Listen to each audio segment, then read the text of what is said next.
Hello, bachcho. Let's see the question. Here, the question is saying that Phragmoplast is. Okay, so here the question is regarding the Phragmoplast. So here we are provided with four different options. The first is proplasted in cytoplasm of dividing cells. Option B is saying cell plate that is formed by vesicles of ER and dictyosomes during the late cytokinesis. And option C is the cell plate that is formed by ER, dictyosomes, secretory vesicles, and the spindle fiber. And the last option is none of the above. Okay. Now, if we talk about what is the key concept that we have to use in this question, then we can say the key concept that we have to use for solving this question will be simply the phragmoplast. Okay, so it will be phragmoplast. We have to first understand what we mean by phragmoplast.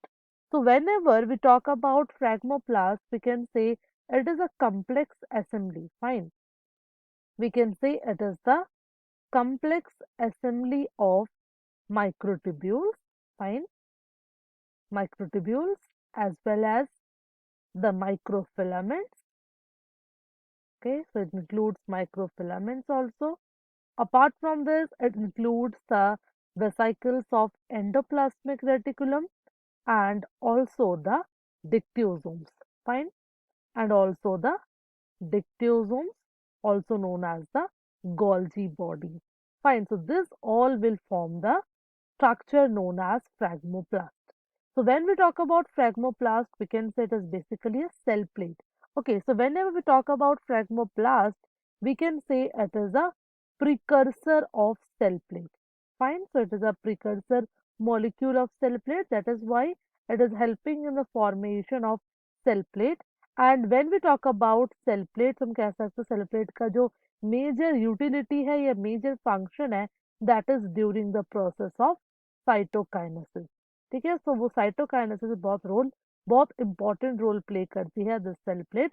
That is why this phragmoplast is acting as a precursor molecule for cell plate. And अगर उस बात करें what are the components or we can say the constituents of phragmoplast, so here we can say it is consisting of microtubules, microfilaments, endoplasmic reticulum, and the dictyosomes, and all these are formed during the late cytokinesis. Okay, so we can say that this structure will be formed during this late cytokinesis. Okay, so अगर बात करें correct answer की from this options, so we can say the correct answer here will be option B. Okay, so we can say phragmoplast is a cell plate that is formed by vesicles of endoplasmic reticulum, dictyosomes, and it is a structure that is formed during the late cytokinesis. So we can conclude from this that the correct option will be option B, and this is the final answer for our question. I hope you understood the question well. Best of luck.